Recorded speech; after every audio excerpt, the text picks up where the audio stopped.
गरीब किसान जिसका नाम रामू था अपने छोटे से खेत के कोने में बैठा था। धूप तेज हो चुकी थी और आसमान में बादल का नामो निशान नहीं था। फसलें सूख चुकी थीं और जमीन पर दरारें पड़ गई थीं। रामू ने सिर नीचे झुकाया और अपने हाथों को अपने माथे पर रखा। पास ही उसकी पत्नी गीता जमीन पर बैठी थी, चुपचाप अपने बर्तन साफ कर रही थी, लेकिन उसके चेहरे पर चिंता साफ झलक रही थी। रामू ने गहरी सांस ली और धीरे से बोला, गीता, लगता है इस साल भी कुछ नहीं होगा। खेत में पानी नहीं है और फसलें भी सूख चुकी हैं। अब हम क्या करेंगे? गीता ने काम रोकते हुए उसकी ओर देखा। मैं भी यही सोच रही हूँ रामू। पिछले साल भी कुछ नहीं उगा था और इस बार भी वही हाल है। खाने के लिए भी कुछ बचा नहीं है। रामू की आंखों में आंसू आ गए। कर्ज का बोझ दिन ब दिन बढ़ता जा रहा है। साहूकार रोज आकर धमकाता है।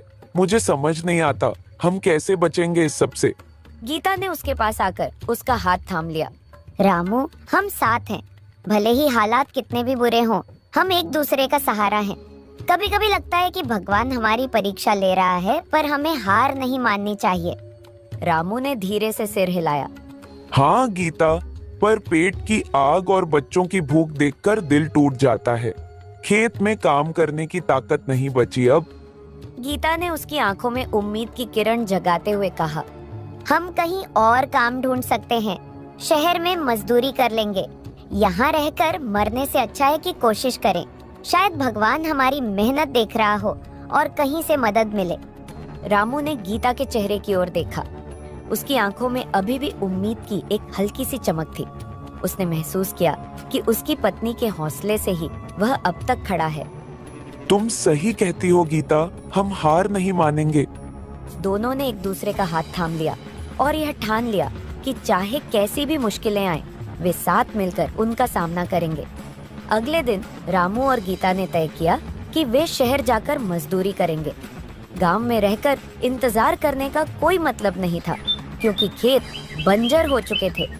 दोनों ने सुबह सुबह कुछ जरूरी सामान एक गठरी में बांधा और अपने बच्चों को साथ लेकर गांव से निकल पड़े। रास्ते में गीता ने पूछा, रामू, क्या हम सही कर रहे हैं? गांव छोड़कर जाना आसान नहीं होगा। रामू ने गहरी सांस लेते हुए कहा, हमारे पास और कोई रास्ता नहीं बचा है गीता। गांव में रहकर भूखे मरने से बेहतर है कि हम शहर में कुछ काम तलाशें। अगर किस्मत ने साथ दिया तो शायद हम बच्चों के लिए कुछ बेहतर कर पाएंगे। शहर का रास्ता लंबा और मुश्किलों भरा था। रामू और गीता पैदल ही सफर कर रहे थे। रास्ते में धूप तेज थी, पैर थक गए थे, लेकिन उनके हौसले अभी भी मजबूत थे। चलते चलते बच्चों ने रोना शुरू कर दिया, क्योंकि उन्हें भूख और प्यास सताने लगी थी। रामू ने अपने पास बचे हुए 2 रोटियां निकाली और बच्चों को दे दी, लेकिन खुद उसने और गीता ने कुछ नहीं खाया। शाम होते होते वे शहर पहुंचे। शहर का शोर और भीड़ उन्हें अजनबी लग रही थी।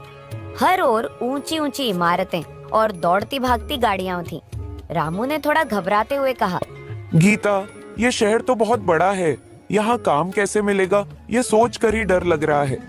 गीता ने हिम्मत बंधाते हुए कहा, डरने से कुछ नहीं होगा रामू। हम यहाँ काम की तलाश में आए हैं और हमें जरूर मिलेगा। पहले किसी ढाबे या फैक्ट्री में पूछते हैं, शायद वहाँ काम मिल जाए। रामू और गीता शहर की गलियों में घूमते रहे। कई जगहों पर पूछते रहे, लेकिन कहीं भी काम नहीं मिला। थककर वे एक सड़क के किनारे बैठ गए। भूख और थकान ने उन्हें चूर कर दिया था, लेकिन उम्मीद अभी भी बाकी थी। अचानक एक आदमी उनके पास आया और बोला, तुम लोग नए लगते हो यहाँ, क्या तुम्हें काम की तलाश है? रामू ने सिर हिलाते हुए कहा, जी साहब, हम गांव से आए हैं। खेती नहीं हो रही, इसलिए शहर में काम ढूंढने आए हैं। आदमी ने कुछ देर सोचा और फिर कहा, ठीक है, मेरे पास निर्माण स्थानों पर मजदूरी का काम है। अगर तुम चाहो तो सुबह से काम शुरू कर सकते हो। रामू और गीता की आंखों में खुशी के आंसू आ गए।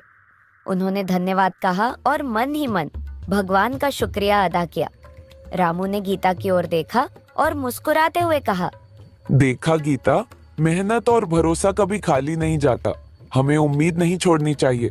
गीता ने भी मुस्कुराते हुए कहा, हाँ रामू, जब तक हम साथ हैं, हम हर मुश्किल का सामना कर सकते हैं।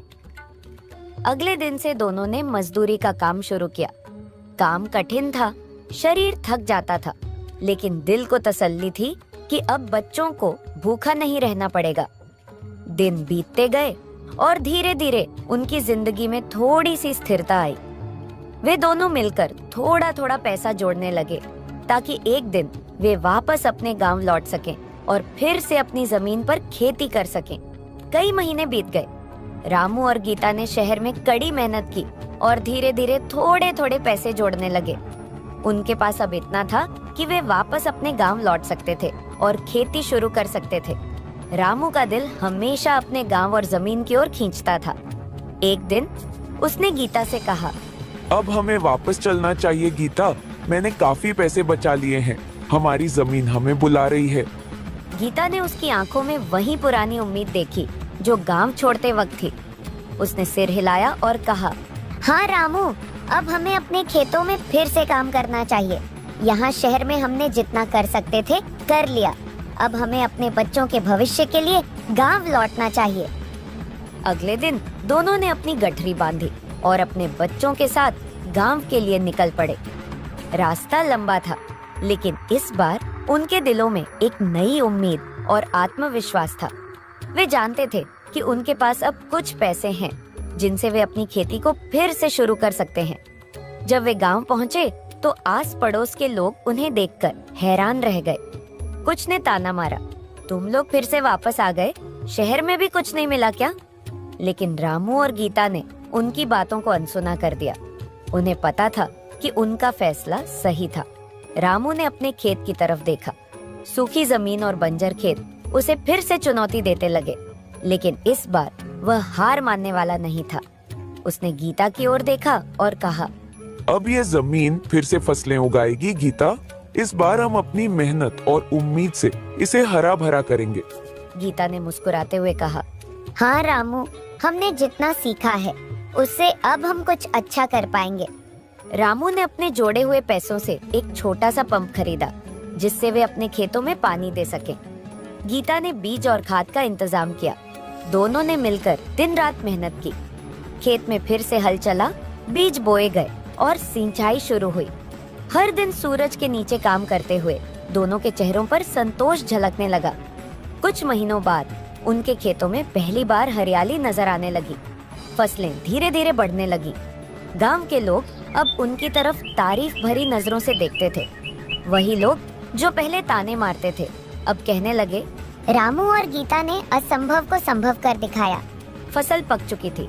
रामू और गीता ने जब अपनी पहली उपज को हाथों में लिया तो दोनों की आंखों में आंसू थे, पर इस बार ये आंसू खुशी के थे। रामू ने गीता से कहा, देखा गीता, मेहनत और उम्मीद कभी बेकार नहीं जाती, हम फिर से अपने पैरों पर खड़े हो गए हैं। गीता ने मुस्कुराते हुए कहा, हाँ रामू, साथ और विश्वास से हर मुश्किल को पार किया जा सकता है। हम हार मानने वालों में से नहीं हैं। उस दिन गांव में एक उत्सव जैसा माहौल था। रामू और गीता की मेहनत और संघर्ष ने गांव वालों के दिलों में उम्मीद जगा दी थी। अब वे खुशहाल थे और जानते थे कि चाहे कितनी भी बड़ी कठिनाई आए, अगर विश्वास और साथ हो तो हर मुश्किल का हल निकल ही आता है।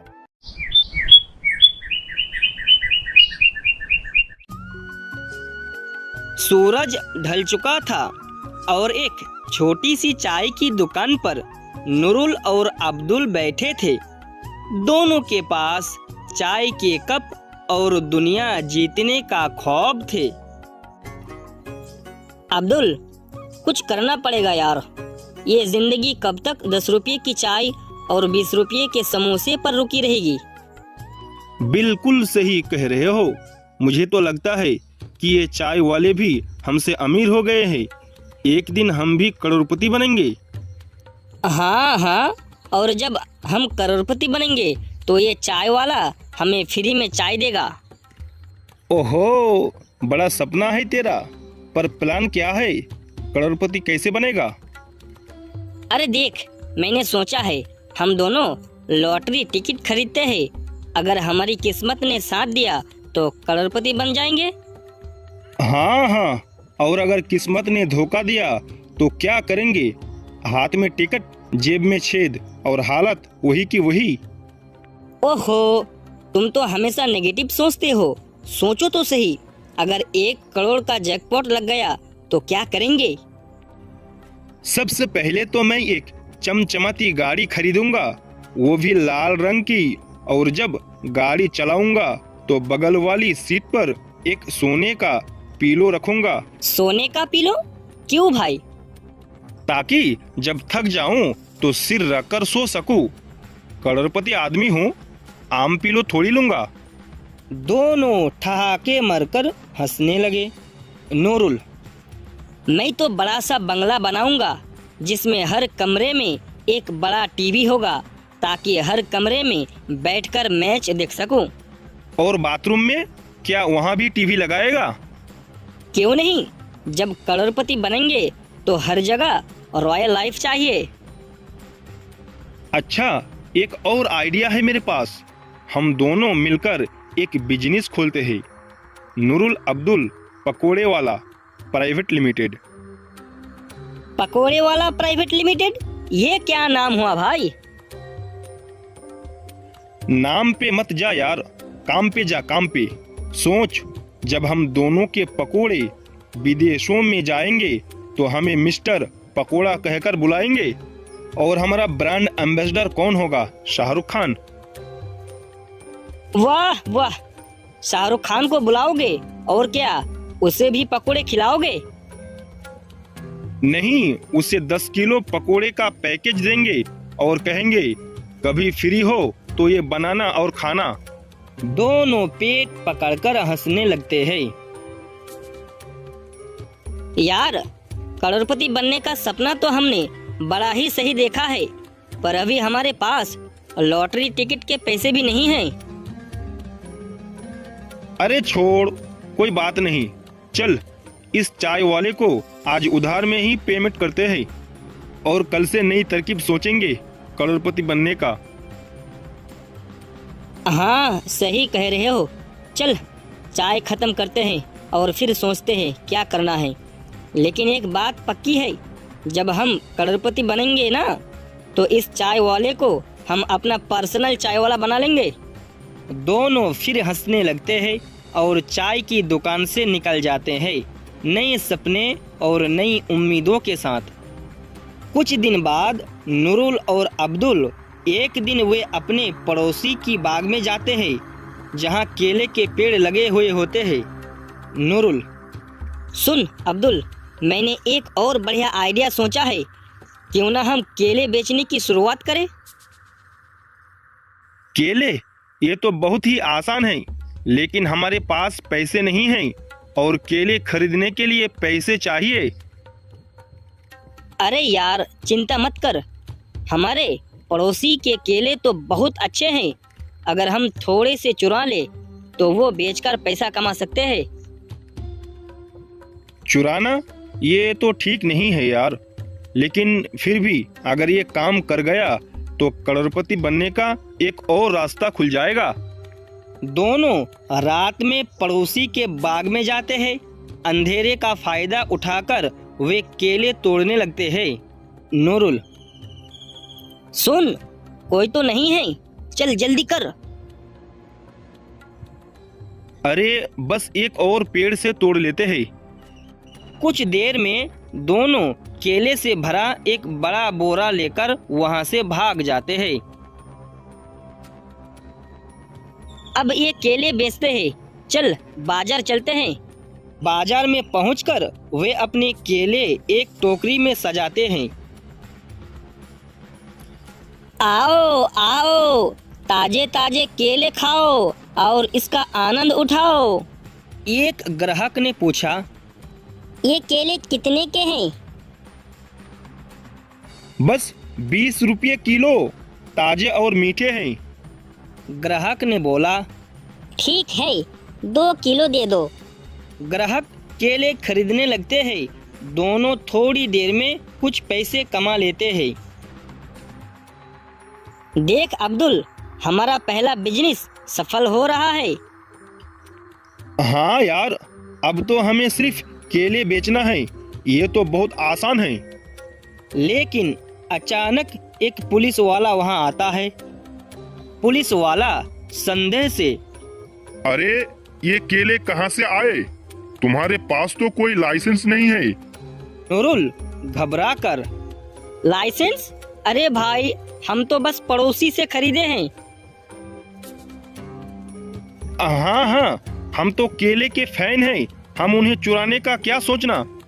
पुलिस वाला समझ गए कि ये दोनों ने केला चुरा कर लाए। उसने हंसते हुए कहा, चुराना सही बात नहीं है बेटा, जल्दी से ये केले वापस करो। दोनों बिना किसी हिचकिचाहट के केले वापस करने लगते हैं। नूरुल फिर से डरते हुए, अब क्या होगा? हमारी पहली कमाई तो चली गई यार। अब्दुल हंसते हुए, लगता है हम करोड़पति बनने का सपना भूल जाए, पहले तो सही काम करना सीख ले। दोनों ठहाके मरकर हंसने लगे।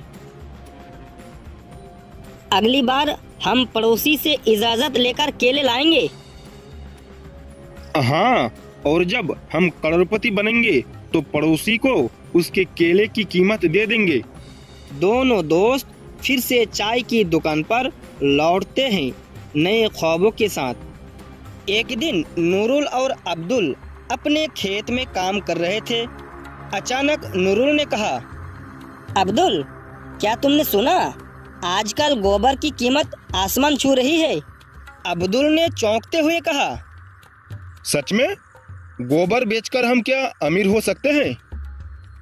नूरुल हंसते हुए बोला, बिल्कुल, चलो हम भी गोबर बेचने का बिजनेस शुरू करते हैं, लेकिन पहले हमें अच्छे से गोबर इकट्ठा करना होगा। अब्दुल ने हंसते हुए कहा, ठीक है, लेकिन क्या हम गोबर की जगह कुछ और बेच सकते हैं, जैसे कि गाय का दूध? वो ज्यादा अच्छा होगा। अरे भाई, दूध तो गाय देती है, लेकिन गोबर तो हमें खुद इकट्ठा करना होगा। सोचो, अगर हम गोबर बेचने में सफल हो गए तो हम अपने नाम के आगे गोबर व्यवसाय लगा सकते हैं। दोनों हंसते हुए खेत में गोबर इकट्ठा करने लगे। कुछ ही देर में उन्हें एक बड़ा गोबर का ढेर मिला। नूरुल ने कहा, ये तो किसी खजाने से कम नहीं है यार।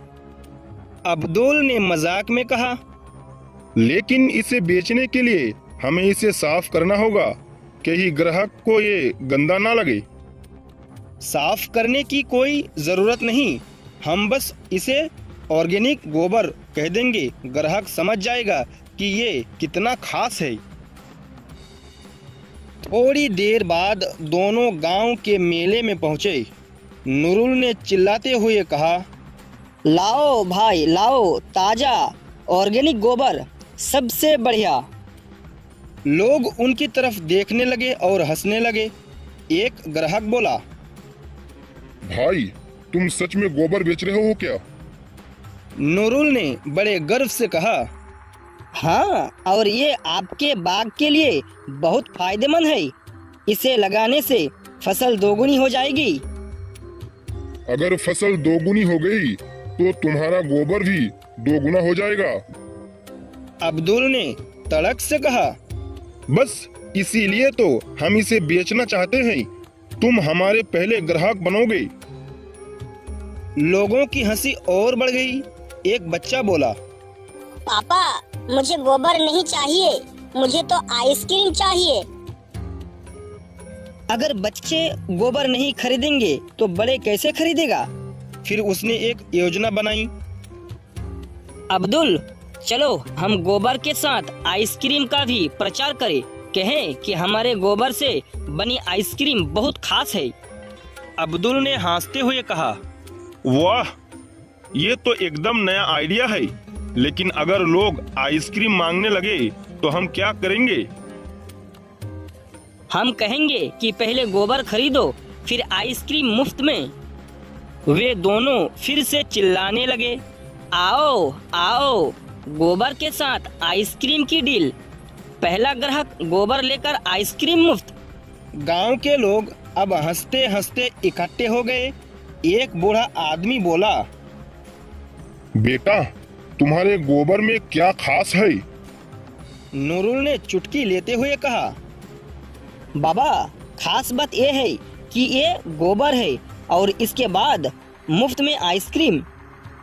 आखिरकार कुछ मजेदार बातचीत के बाद नूरुल और अब्दुल ने कुछ गोबर बेच लिया।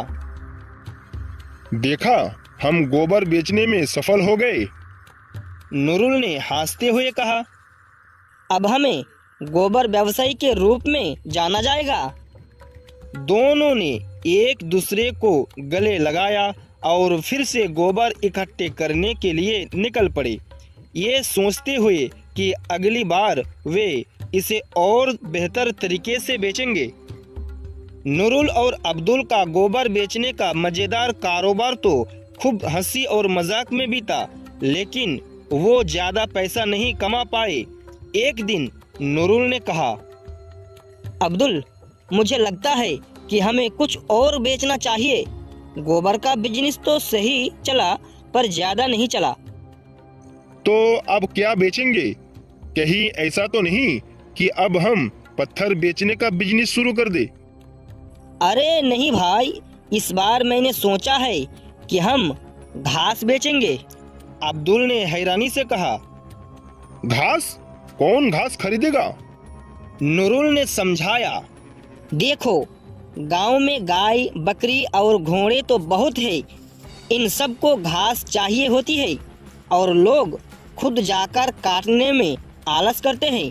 अगर हम उन्हें साफ सुथरी बढ़िया घास लाकर दें तो क्या बुरा है? अब्दुल ने सोचा और फिर से सिर हिलाया। ठीक है, अगर तुम कह रहे हो तो मैं भी चलने को तैयार हूँ, लेकिन इस बार कोई आइसक्रीम की मुफ्त डील नहीं होगी। दोनों ने गांव के चारों ओर से बढ़िया घास इकट्ठा की और उसे गट्टारों में बांध दिया। उन्होंने बाजार में अपनी दुकान सजाई और इस बार उनके बोर्ड पर लिखा था, ताजी हरी हरी घास, गाय, बकरी और घोड़े के लिए एकदम खास। शुरुआत में लोग उन्हें देखकर हंसे, लेकिन इस बार नूरुल और अब्दुल ने अपना प्लान बेहतर बनाया था। एक गाय के मालिक ने आकर पूछा, क्या तुम्हारी घास सच में ताजी और बढ़िया है? नूरुल ने बड़े गर्व से कहा, बिल्कुल, हमारी घास गायों के लिए खास है। इसे खाने से आपकी गाय ज्यादा दूध देगी। फिर एक और आदमी ने पूछा, अरे भाई, घास तो हम खुद भी काट सकते हैं, तुमसे क्यों खरीदे? ठीक है, लेकिन सोचो कि तुम्हारा कितना समय और मेहनत बचेगा।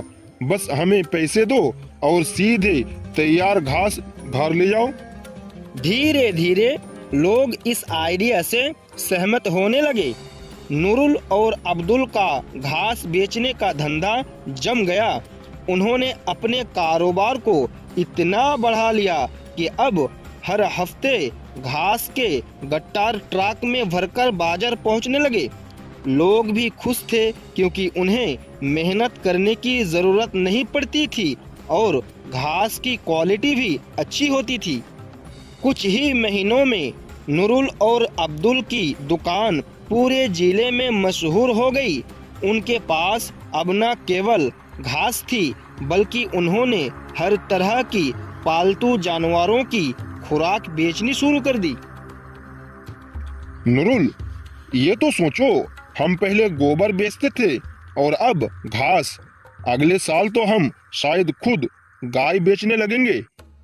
नूरुल ने हंसते हुए कहा, हाँ, लेकिन हम ऐसा कुछ करेंगे जिससे हमें और भी ज्यादा मुनाफा होगा और तुम देखना, हमारी दुकान एक दिन सबसे बड़ी दुकान होगी।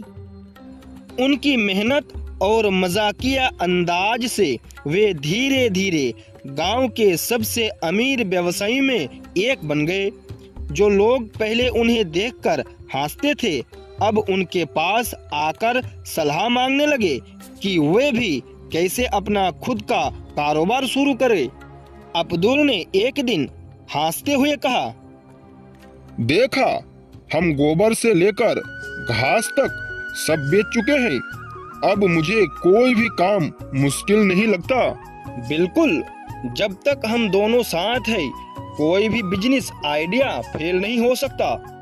और इसी तरह नूरुल और अब्दुल की मेहनत, लगन और मजाकिया अंदाज ने उन्हें सफलता दिलाई। वे हर दिन नए नए प्लान सोचते और उनके साथ साथ उनकी हंसी और दोस्ती भी हमेशा कायम रही।